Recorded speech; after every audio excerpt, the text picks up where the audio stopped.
지금 이러고 있을 때가 아닙니다. 대한민국과 북한의 전쟁이 이미 시작되었습니다. 오늘도 고작 50km 떨어진 거리에서 양측이 초근접 대치 중입니다. 심지어 그 사이에는 어떠한 방해물이나 이렇다 할 방어벽조차 없습니다. 즉 대한민국이 마음만 먹으면 북한의 전략 자산을 소리소문 없이 파괴해 버릴 수도 있다는 뜻입니다. 문제는 이게 대한민국만 가능한 일이 아니라는 건데요. 이쯤 되면 도대체 꺼리튜브가 뭔 소리를 하는 건지 어리둥절하실 겁니다. 그러나 이건 조금의 과장도 섞이지 않은 실제 상황입니다. 다만 그 전장이 우주 전쟁에 동원된 무기체계가 대한민국 사이어 프로젝트 군사정찰 위성과 북한의 만리경이로일 뿐입니다. 당장 눈에 보이지는 않지만 지금도 우리 머리 위에서 아슬아슬한 초근접 대치를 이어가고 있습니다. 최근 미국 우주사령부 연합우주 작전센터와 국내 우주기업의 협업으로 사이어 위성과 만리경 1호가 매일 1회 이상 불과 50km를 사이에 두고 서로 교차한다는 사실을 포착한 것입니다. 이건 지금 상상하시는 것보다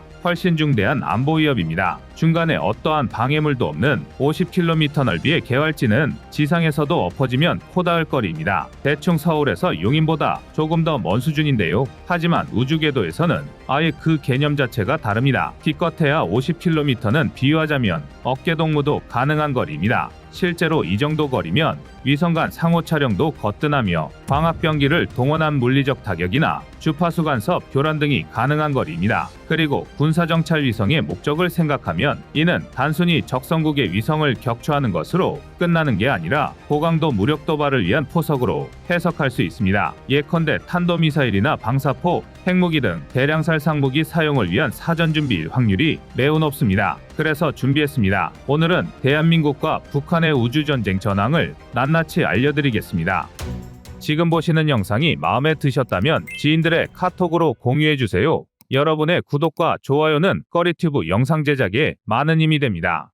우선 군사정찰 위성의 목적이 정확히 무엇인지 알아볼 필요가 있습니다. 우주궤도라는 경로적 특성상 군사정찰 위성은 군사기지, 이동 중인 군대, 무기 시스템 등을 포함한 다양한 군사적 목표물을 감시하고 정보를 수집합니다. 또한 이를 통해 적의 움직임을 파악하고 잠재적 위협을 조기에 식별하여 대응 계획을 세울 수 있습니다. 그리고 이는 곧 전략적 안전성 확보로 이어집니다. 쉽게 말하면 아는 것이 힘이다라는 것이죠. 대표적으로 군사정찰 위성은 미사일 발사와 같은 전략적 무기의 사용을 감시함으로써 적성국의 무기 시스템과 군사활동을 지속해서 감시 억제할 수 있습니다. 또한 군사정찰 위성은 여타 다른 체계보다 포괄적인 정보 수집 능력이 탁월합니다. 실제 전장에서의 작전을 지원하기 위해 실시간 고해상도 이미지를 전송하고 동시에 적의 위치와 이동 경로, 지형 정보 등을 파악할 수 있습니다. 과거 스타크래프트라는 게임을 해보셨다면 미니맵을 기억하실 겁니다.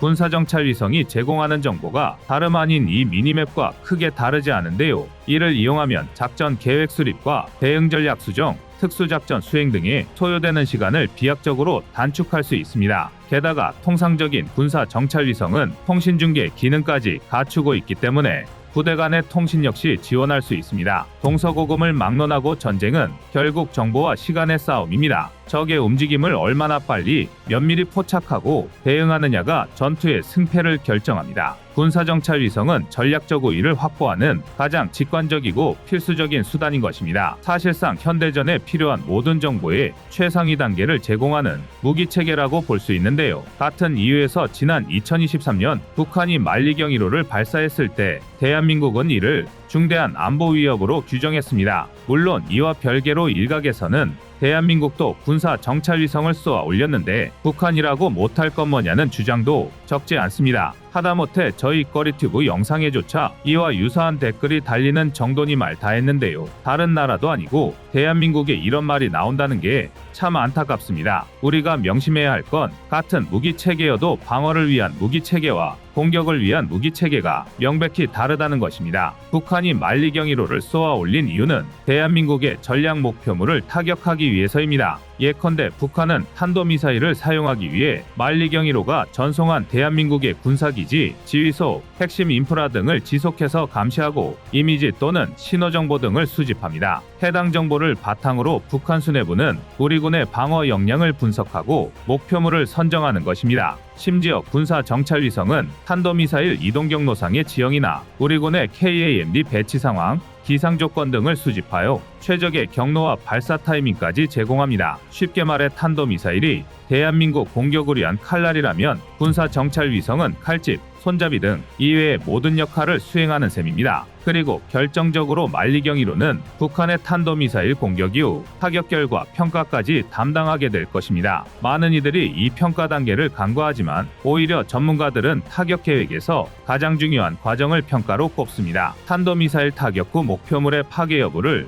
명확히 해야 하기 때문입니다. 만리경이로 탓에 북한은 2차, 3차의 추가 공격이 필요한지 또는 또 다른 전략 목표물에 화력을 집중해도 될지 더 빠르게 판단할 수 있습니다. 반대로 대한민국의 사이오위성은 북한의 탄도미사일 위협에 대응하기 위해 활동 징후를 포착하는 성격이 강합니다. 예를 들어 북한이 미사일 사일로를 개방하거나 테레 이동, 연료 주입 등의 상황을 포착하면 그 즉시 킬체인을 발동, F-15K, F-35 또는 현무계열 미사일을 동원하여 선제 대응하는 것입니다. 이걸 두고 북한을 옹호한다는 건 칼등 강도가 침입해서 야구방망이를 잡아든 것을 과잉 반응이라고 비난하는 꼴입니다. 심지어 강도가 들고 온 건 과도나 시칼이 아니라 정글도급 흉기입니다. 이를 방어하기 위해 대한민국이 사이오위성을 확보하는 건 지극히 상식적인 방위 전략인데요. 그런데 문제는 대한민국의 이방패가 고스란히 적의 공격 위험에 노출되었다는 것입니다. 앞서 위험성을 강조하긴 했지만 그나마 다행이었던 건 만리경이로의 처참한 성능 때문이었습니다. 만리경이로가 궤도에 안착한 뒤 우리 국방부와 정보기관이 다각도로 분석했지만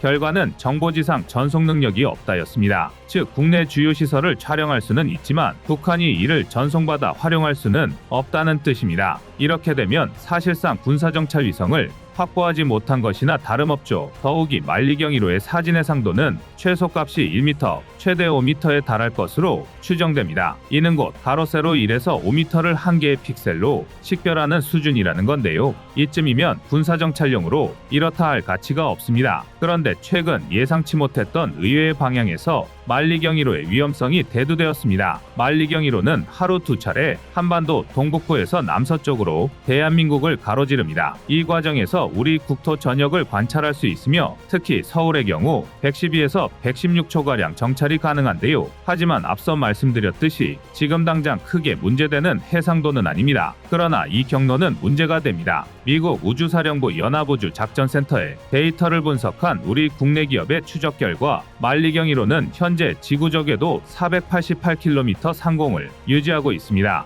한편 대한민국의 사이오위성은 551km 지점을 돌고 있는데요. 정말 공교롭게도 두 위성 모두 한반도를 정찰한다는 특성상 궤도가 교차하게 됩니다. 일례로 지난 3월 9일에는 고작 50km 남짓의 거리를 두고 두 위성이 10여 초간 서로를 스쳐 지나갔습니다. 500에서 550km 궤도를 회전하는 대한민국 위성이 야결기인 점을 생각하면 최소한 하루에 1회 이상은 만리경이로와 50km 내외에서 마주치게 됩니다. 이건 하나의 치명적인 가능성입니다. 북한은 지난 2023년에만 3차례 만리경이로 확보를 시도했습니다. 그러다 세 번째에 성공한 건데요. 비록 그 결과가 할 일 없는 보철덩어리 수준에 불과하다 할지라도 최소한 북한이 우주궤도에 원하는 물체를 올리는 기술까지는 확보했다는 의미가 되었습니다. 더욱이 최근 북한은 러시아와 밀월 관계를 공고히 하면서 이제는 아예 대놓고 군사기술을 제공받고 있습니다. 앞서 도입부에서 잠깐 언급했지만 우주 개념에서 50km는 직접적인 물리적 타격이 가능한 거리입니다. 북한이 러시아의 항공우주 기술을 이전받아 공격용 위성을 추가로 쏘아 올린다면 대한민국이 2018년부터 1조 2천억 원을 들여 추진 중인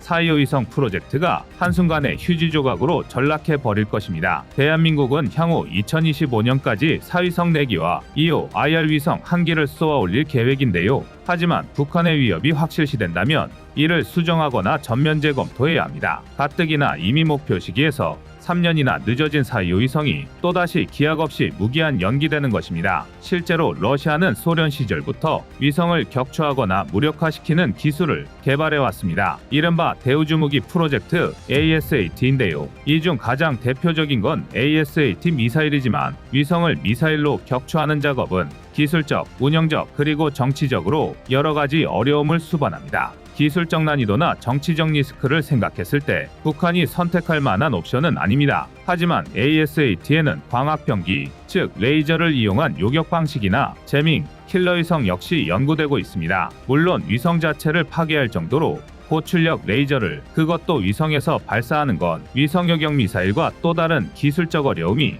수반되는데요. 그러나 인공위성의 광학 센서나 카메라를 직접 노리는 건 20kW 이하급으로도 충분합니다. 일례로 지향성 적외선 방해 장비 더컴은 회전익기에 탑재되어 날아오는 미사일의 적외선 레이더를 기만하는 기술을 갖추고 있습니다. 이를 응용한다면 전자광학 적외선 센서를 사용하는 사이오 프로젝트의 2호 IR 위성을 충분히 무력화할 수 있습니다. 당연히 쉬운 기술은 아니지만 10초가량의 교차 시간을 생각하면 무시할 만한 위협도 아닙니다. 더군다나 보다 직접적이고 은밀한 방법도 있습니다. 바로 재민과 킬러 위성입니다. 러시아는 지난 2018년 노르웨이에서 실시된 나토의 트라이던트 2018 훈련에서 고의로 GPS 교란 작전을 벌였다고 의심받고 있습니다. 트라이던트 2018이 냉전 종식 후 나토에서 진행한 최대 규모의 합동 군사훈련이었음을 고려하면 상당히 의미심장한 대목인데요. 하지만 러시아는 재밍을 부정했고 어떠한 대가도 치르지 않았습니다. 킬러 위성도 있습니다. 킬러 위성은 거창한 이름과 달리 로보팔이나 그물을 이용해 적위성을 물리적으로 파괴 또는 대기권으로 유도하는 위성을 말하는데요. 레이저나 재밍보다는 훨씬 직접적이라 정치적 리스크는 크지만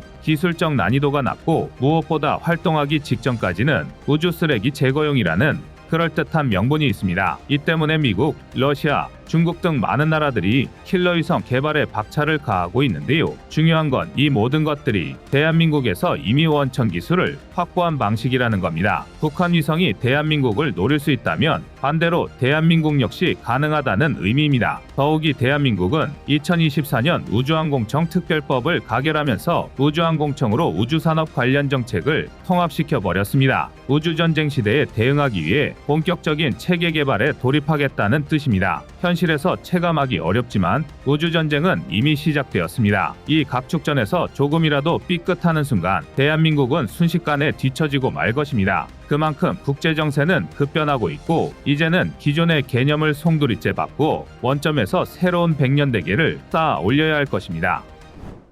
여러분의 구독과 좋아요가 꺼리튜브 운영에 많은 힘이 됩니다.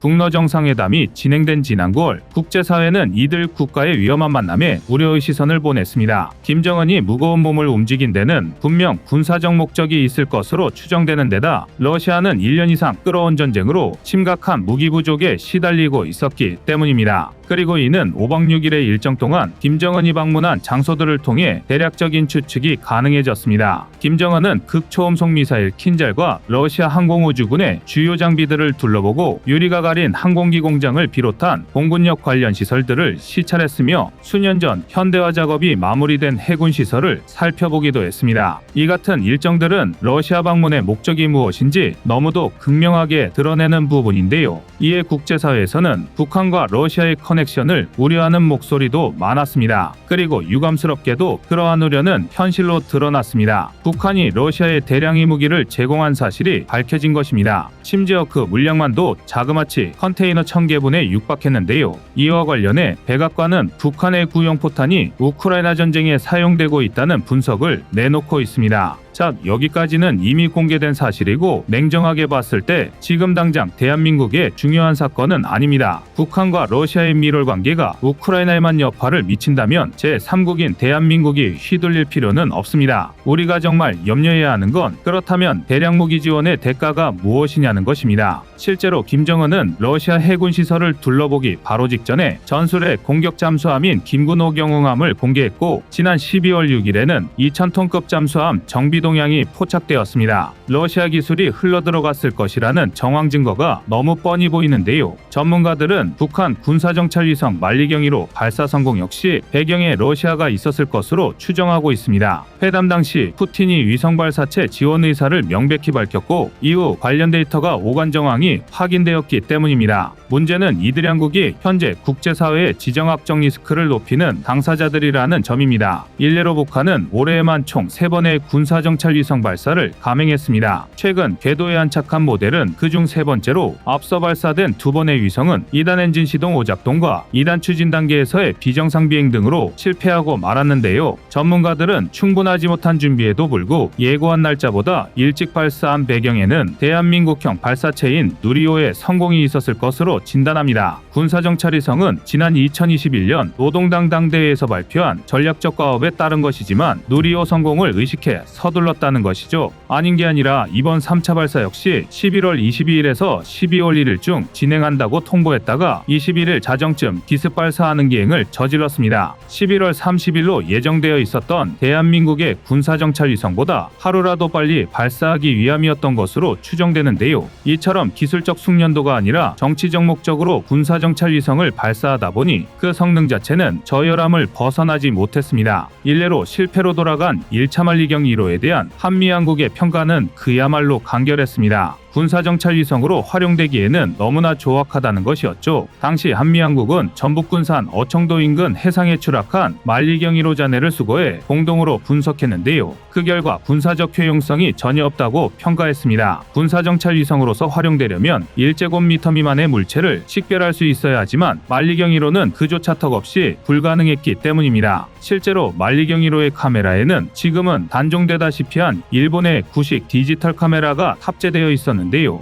해당 카메라의 해상도가 최대 5m 내외에 불과하다 보니 군사적으로 사용하기엔 심히 부족했습니다. 또한 당시 수거된 잔해에는 발사체 2단 부동체와 위성체에 장착된 광학 장비 등이 포함되어 있었지만 여기에서 유의미한 부품이나 기술은 전혀 찾아볼 수 없었습니다. 따라서 다수의 전문가가 북한이 관련 기술을 자체적으로 확보하지 못한 것은 물론 부품 역시 다른 나라에서 사용되던 것들을 짜깁기한 수준이라는 데 의견을 모았습니다. 그리고 이를 바탕으로 추론해봤을 때 최근 성공한 만리경 1호 역시 군사정찰위성으로서의 효용성은 크지 않을 것으로 평가됩니다. 북한이 지난 1, 2차 실패를 딛고 위성체를 궤도에 진입시키기는 했지만 고작 수개월에 불과한 시간 동안 얼마나 많은 기술적 진전을 이루었겠냐는 것입니다. 정찰위성은 그야말로 최첨단 기술의 집약체나 다름없는 데다 새 인공위성의 발전 속도는 통상 3년 정도가 소요됩니다. 북한이 러시아와의 미로를 통해 일부 기술적 진전을 이루었을 수는 있지만 정찰위성으로서의 기능 수행은 하드웨어만 얼추 흉내낸다고 끝나는 게 아닙니다. 설사 러시아가 위성을 통째로 갖다 준다고 해도 발사체 및 관제소, 소프트웨어와 같은 제반 인프라 수준이 열악한 북한으로서는 이를 활용하는 게 불가능에 가깝습니다. 물론 이런 평가에도 불구 북한이 3번의 시도 끝에 만리경 1호를 궤도에 안착시킨 것은 사실입니다. 그리고 이 군사정찰위성은 하루에 최소 2번, 많게는 4번이나 한반도 상공을 통과하고 있습니다. 위성 추적 웹사이트에 따르면 북한의 정찰위성은 고도 500km 내외에서 타원형 궤도로 움직이며 매 초마다 7.61km를 이동 중인데요. 계산해보자면 매일 지구를 15바퀴씩 돌고 있는 셈입니다. 다만 대한민국과 미국의 주요 시설과 기지 촬영에 성공했다는 북한은 정작 위성 사진은 공개하지 않고 있습니다. 앞서 북한은 통상 4에서 6개월가량 걸리는 정찰위성의 운용시험 평가 과정을 불과 열흘 안에 마치고 전력화에 들어갈 것이라 공언한 바 있는데요. 세밀한 조정 후 전력화에 들어간다던 시점이 지난 지금까지도 공개된 사진은 용산 일대를 촬영한 위성시험품이 전부입니다. 그조차 해상도가 너무 낮아 일반 상업용 위성만도 못하다는 평가인데요. 이에 북한이 그들의 주장을 뒷받침할 위성 사진을 공개하지 않는 것이 낮은 해상도 수준이나 뒤떨어지는 정찰 역량을 숨기기 위한 것이라는 분석이 많습니다. 사실이보다 만리경 1호에서 진짜 주목할 점은 대한민국산 부품이 사용되었다는 것입니다. 현재 북한은 국제사회의 대북 제재로 위성체 개발에 필요한 핵심 장비 확보가 힘든 상황입니다. 때문에 제재를 회피하기 위해 중국 등에서 필요한 부품을 밀반입한 것으로 추정되는데요. 직전에 수거한 만리경 1호나 과거 서해상으로 추락한 광명성 3호가 그랬듯 이번에도 대한민국산 부품을 사용했을 것으로 보입니다. 2012년 발사된 광명성 3호의 경우 국제사회의 제재에도 불구 대한민국산 반도체 등이 다수 확인되었기 때문입니다. 결국 우리의 의도와 상관없이 북한을 지원하는 중국, 러시아 등이 대한민국의 첨단 부품을 유출하고 있다는 결론이 나오는데요. 졸지에 우리 기술로 우리의 전략 거점이 감시당하는 어처구니 없는 일이 벌어진 것입니다. 실제로 북한은 궤도에 안착한 만리경 1호가 오산과 평택, 군산, 목포, 강릉, 부산, 진해와 같은 국내 중요 표적 지역은 물론 괌과 하와이 등을 촬영했다고 주장하고 있습니다. 북한이 공개한 해당 지역의 촬영 시간은 만리경이로의 추적 데이터와 일치해 양방향 교신에 대한 신빙성을 더하고 있는데요. 문제는 해당 지역들이 해공군 작전사령부와 한미연합사령부 그리고 미국의 진주만 해군기지 및 히캄 공군기지 등이 위치한 곳으로 정찰위성의 활동이 심히 우려된다는 점입니다. 만약 북한이 한미양국의 주요 기지 내부를 주기적으로 관찰하며 엿본다면 ICBM을 보유한 북한에 0점 표적지를 제공하는 꼴입니다. 아무리 지금 당장의 기술 수준은 낮고 효용 가치가 작다 해도 간과할 수 없는 위협인데요. 북한이 추가 정찰 위성을 발사할 가능성이 높은 데다 러시아의 지원으로 고해상도 광학 장비를 장착할 가능성도 있는 만큼 대한민국도 우주 정찰 전력을 확보, 강화할 필요성이 있습니다. 북한이 우주 개발에 박차를 가하고 있는 만큼 지금처럼 단지 북한 전력을 추정하는 것이 아니라 확실히 파악해 대응할 수 있어야 한다는 것입니다. 또한 이미 중국과 러시아가 우주 전쟁에 뛰어들었다는 점도 대한민국의 우주 개발 필요성을 높게 합니다. 실제로 비교적 최근까지 독자 정찰 위성이 없는 대한민국은 대북 위성 정보에 관해 이제껏 미국에 의존해 왔습니다. 즉 핵감시나 정찰 역량에서 미국 의존도가 높았다는 뜻인데요. 재래식 전력의 현대화를 꿈꾸는 북한이 러시아의 지원으로 정찰 위성 사업에 박차를 가한다면 이는 좌시할 수 없는 위협이 될 것입니다. 북한은 당장 대한민국을 들여다보고 있는데 우리는 미국을 통해 2차 정보를 받는 셈이니 당연한데요. 이에 대한민국도 우주안보를 위한 4.25 사업과 초소형 정찰 위성을 활용해 북한이 도발에 대응하고 킬체인 역량을 강화한다는 계획입니다. 이미 그 첫 주자가 지난 2일 성공적으로 발사되었는데요. 궤도 안착 후 지상교신까지 모든 절차를 순조롭게 끝낸 대한민국 군사정찰 위성 1호기는 고성능 광학 적외선 카메라가 장착된 서브미터급으로 0.3m의 해상도를 자랑합니다. 지상 30cm 크기의 물체를 식별할 수 있어 3m급으로 알려진 북한 정찰 위성 대비 무려 100배 이상의 월등한 성능을 갖춘 것인데요. 이쯤이면 북한군 장갑차의 식별번호까지 판독할 수 있을 정도인데다 야간 촬영도 가능해 북한의 군사 동향 파악에 도움이 될 것으로 보입니다. 우리 군의 작전 반경과 대응 역량을 높여줄 4.25 사업은 고성능 영상 레이더 탑재 위성과 전자광학 적외선 탑재 위성 등을 전력화하기 위한 것으로 최종적으로 4개의 고성능 영상 레이더 탑재 위성과 1개의 광학 위성 그리고 총 44개의 초소형 위성을 쏘아 올려 감시 공백을 줄이겠다는 계획입니다. 이는 위성의 탐지 공백 때문인데요. 4.25 사업으로 계획된 5개의 위성으로는 한반도 전역에 약 2시간의 감시 공백이 발생하게 됩니다. 정찰 위성은 지구 자전의 영향을 받기 때문인데요. 대한민국은 이 감시 공백을 고도 400에서 500km 저궤도에 1m급 해상도를 갖춘 초소형 군집 위성을 10기 이상 안착시켜 해소한다는 계획입니다. 쉽게 말해 초소형 군집 위성으로 상시 감시 체계를 갖추고 4.25 사업 위성으로 2시간에 한 번씩 위험 지역을 정밀 관측한다는 건데요. 게다가 초소형 군집 위성 역시 지상이나 해양에 쏜 레이더파가 반사되는 시간차를 이용해 지형도를 만들어내는 싸위성이라 도도 및 날씨에 구애되지 않고 영상 정보 확인이 가능해 우주 산업 분야의 게임 체인저로 꼽히고 있습니다. 뿐만 아니라 대한민국은 위성 요격 기술을 확보해 한반도 상공을 통과하는 위성을 탐지, 유사시 고출력 레이저로 적국의 위성 전력을 무력화한다는 계획도 가지고 있는데요. 대한민국의 우주 전쟁은 이제 막 시작되었습니다. 그렇다면 우리가 나아가야 할 길은 오직 승리뿐일 것입니다. 이상 꺼리튜브였습니다.